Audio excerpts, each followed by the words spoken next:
नमस्कार. देववाणी या यूट्यूब चॅनलमध्ये आपणा सर्वांचं स्वागत आहे. आजच्या लेक्चरमध्ये मी इयत्ता 10वीचा जो पहिला पद्यपाठ आहे सूक्ती सुधा, तर त्यातले श्लोक वाचणार आहे. तुम्हाला पाठांतरासाठी मदत म्हणून हे लेक्चर असणार आहे. संस्कृत म्हटलं की अनेक गोष्टी पाठ करायच्या असतात, अनेक शब्द पाठ करायचे असतात. आपण देवशब्द, भगवत शब्द या आधी वाचला आहे.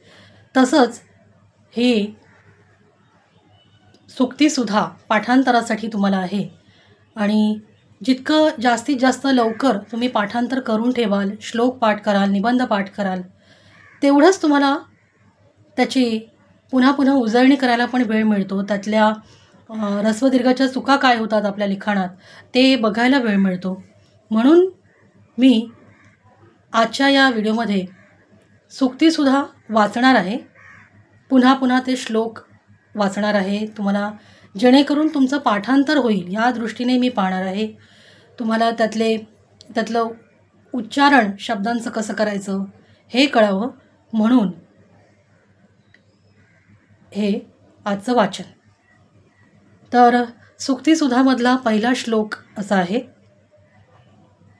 विद्या नाम नरस्य रूपमधिकं प्रच्छन्न गुप्तं धनं विद्या भोगकरी यशस्सुखकरी विद्या गुरूणां गुरुः विद्या बंधुजनो विदेशगमने विद्या परं दैवतं विद्या राजसु पूज्यते न तु धनं विद्या विहीनः पशुः. श्लोक दुसरा. निंदन्तु नीतिनिपुणा यदि वा स्तुवन्तु लक्ष्मीः समाविशतु गच्छतु वा यथेष्टम् अद्यैव वा मरणमस्तु युगान्तरे वा न्याय्यात् पथः प्रविचलन्ति पदं न धीराः. श्लोक 3. आत्मनो मुखदोषेण बध्यन्ते शुकसारिकाः बकास्तत्र न बध्यन्ते मौनं सर्वार्थसाधनम्. श्लोक क्रमांक 4.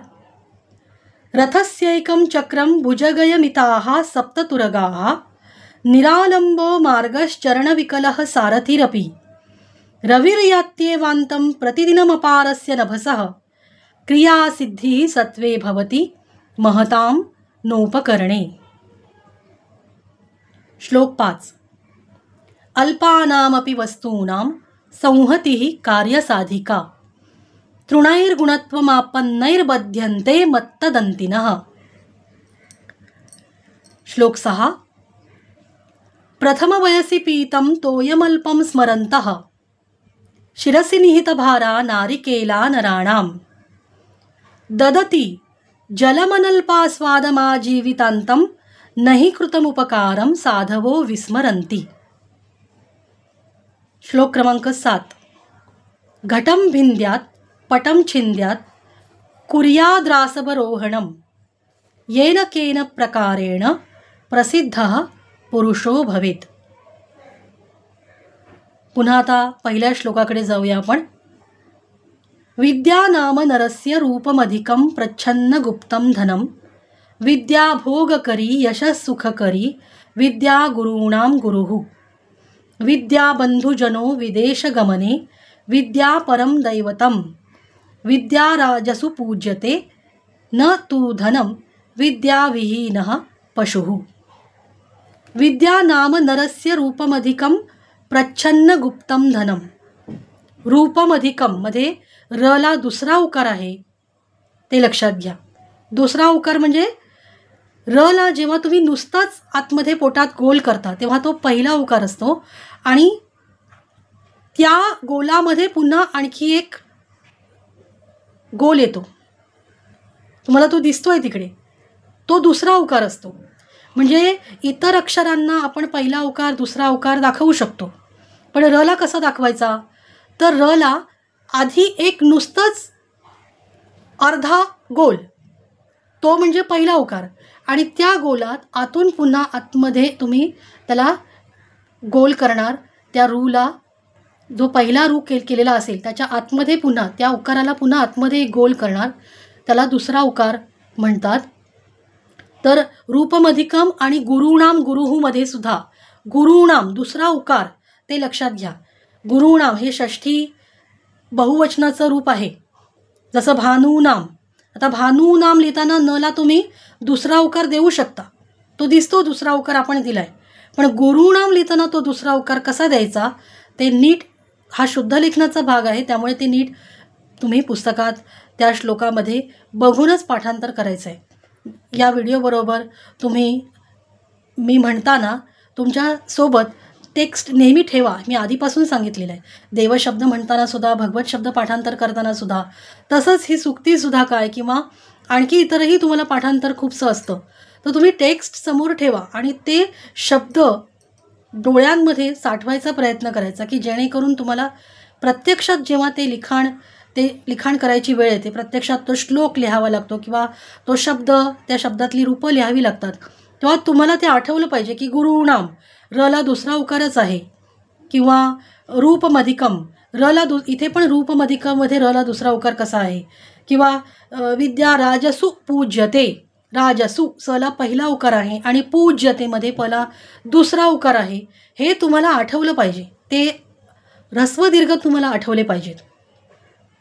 म्हणून नेहमी संस्कृत शब्दांचं किंवा श्लोकांचं पाठांतर करताना तुमच्या डोळ्यासमोर ते टेक्स्ट असलं पाहिजे. तुमचा पुस्तक तुम्ही उघडून पाठांतर केलं पाहिजे, हे लक्षात ठेवा. तर पुन्हा वाचते मी. विद्या नाम नरस्य रूपमधिकं प्रच्छन्न गुप्तं धनं, विद्या भोगकरी यशः सुखकरी, विद्या गुरूणां गुरुः. विद्या बंधुजनो विदेशगमने, विद्या परम दैवतं, विद्या राजसु पूज्यते न तु धनं, विद्याविहीनः पशुः. विद्याविहीनः पशुः.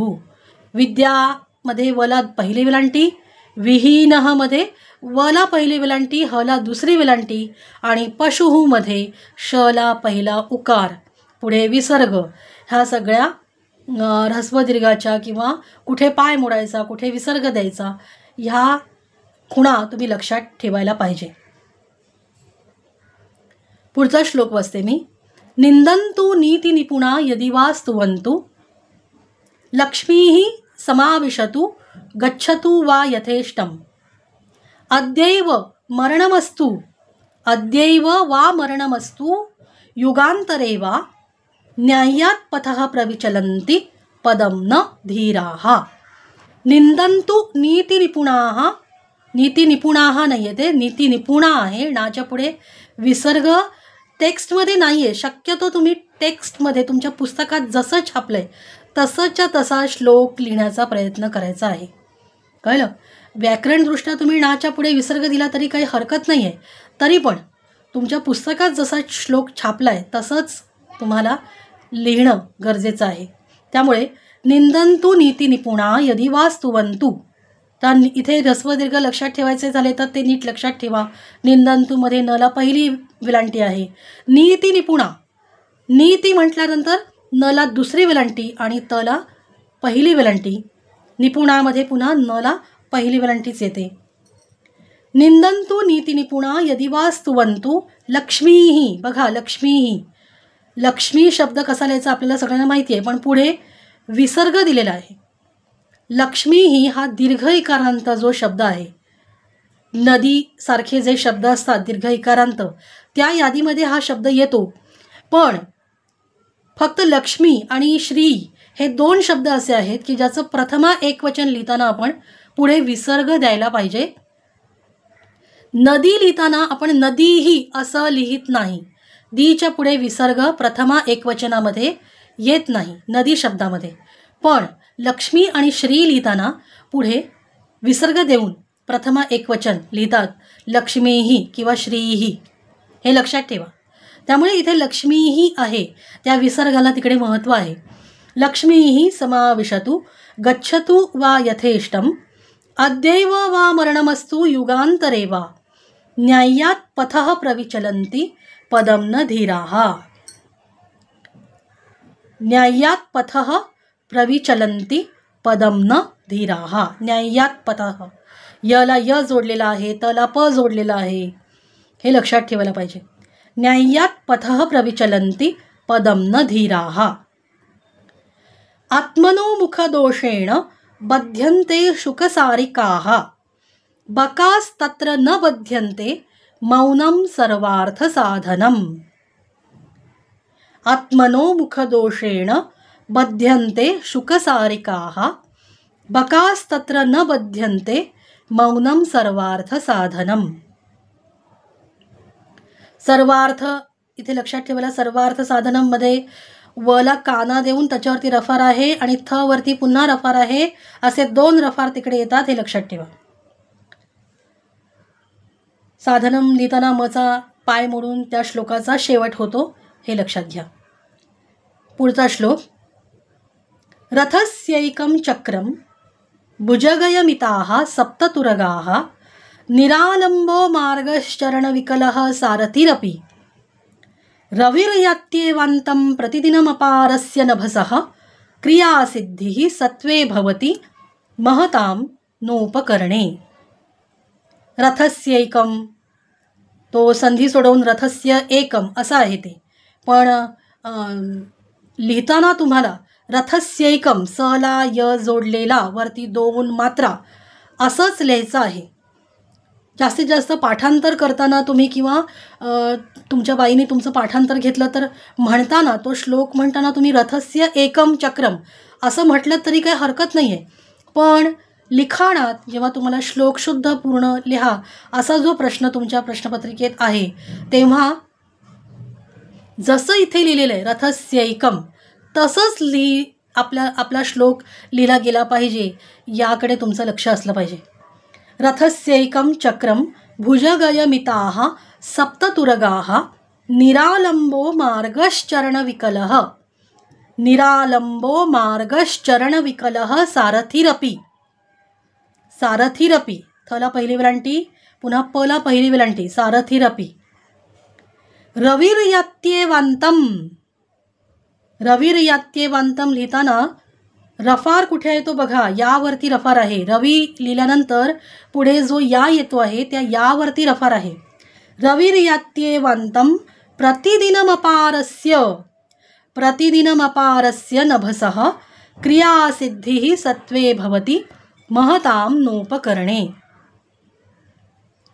पुन्हा एकदा श्लोक वाचते आणि मग मी पुढच्या श्लोकाकडे जाते. रथस्यैकं चक्रम भुजगयमिताः सप्ततुरगाः निरालंबो मार्गश्चरणविकलः सारथिरपि रविर्यात्येवान्तं प्रतिदिनमपारस्य नभसः क्रियासिद्धिः सत्वे भवति महतां नोपकरणे. श्लोक क्रमांक 5. अल्पानामपि वस्तूनां संहतिः कार्यसाधिका तृणैर्गुणत्वमापन्नैर्बध्यन्ते मत्तदन्तिनः. अल्पानामपि, तो पण संधीचा शब्द आहे. अल्पानाम, मचा पाय मोडला, अधिक अपि, त्यामुळे अल्पानामपि वस्तूनाम, वस्तूनाम स्थला दुसरा उकार आहे. वस्तूनाम संहतिः कार्यसाधिका, सवरती टिंब, तिही लिहिताना तला पहिली वेलांटी, पुढे विसर्ग आहे. अल्पानामपि वस्तूनां संहतिः कार्यसाधिका तृणैर्गुणत्वमापन्नैर्बध्यन्ते. हा शब्द वाचताना थोडा नेहमीच विद्यार्थ्यांना कठीण जातो. तृणैर्गुणत्वमापन्नैर्बध्यन्ते काही कठीण नाही आहे त्याच्यात तसं बघायला गेलं तर. तृणैः गुणत्वम आपन्नैः बध्यन्ते. तुम्ही नीट ते त्या 2 मात्रा आणि रफार कुठे द्यायचा हे लक्षात ठेवलं की काम झालं. तृणैर्गुणत्वमापन्नैर्बध्यन्ते, तृणैर्गुणत्वमापन्नैर्बध्यन्ते. तृणैर्गुणत्वम, गुवरती गला पहिला उकार, पुढे वरती रफार आहे. त्या एकाच ग वरती उकार पण आहे आणि रफार पण आहे, हे लक्षात घ्या. तृणैर्गुणत्वमापन्नैर्बध्यन्ते. आता गुवरती रफार झाल्यानंतर पुढे रफार कुठे येतो? ब वरती रफार येतो.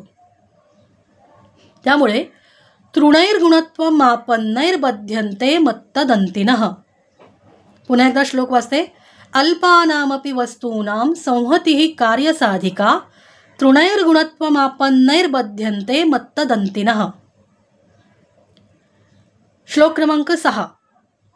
प्रथमवयसि पीतं तोयमल्पं स्मरन्तः शिरसि निहितभारा नारिकेला नराणां ददती जलमनल्पास्वादमाजीवितान्तं नहि कृतमुपकारं साधवो विस्मरन्ति.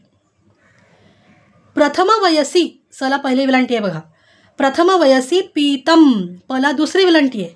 प्रथम वयसी पीतम तोयमल्पम स्मरन्तः. शिरसी निहितभारा नारिकेला नराणाम. शिरसी सगळं पहिली विलांटी आहे बघा. शिरसी निहितभारा नारिकेला नराणाम. ददती, ददती, दला तिकडे काना नाही आहे, कुठल्याही दला काना नाही आहे. ददती जलमनल्पास्वादमाजीवितान्तं. पुन्हा बघा, जलमनल्पास्वादमाजीवितान्तं. संधी सोडवून तर तुम्हाला तिथे दिसतच आहे श्लोकाखाली. जलम अनल्पास्वादम आजीवितान्तं. हां, पण संधी न सोडवता ददती जलमनल्पास्वादमाजीवितान्तं असं एकत्र तुम्हाला वाचायला आलं पाहिजे. ददती जलमनल्पास्वादमाजीवितान्तं नहि न हि कृतमुपकारं साधवो विस्मरन्ति. पुन्हा एकदा पूर्ण श्लोक वाचते मी. प्रथम वयसी पीतं तोयमल्पं स्मरन्तः शिरसी निहितभारा नारिकेला नराणां.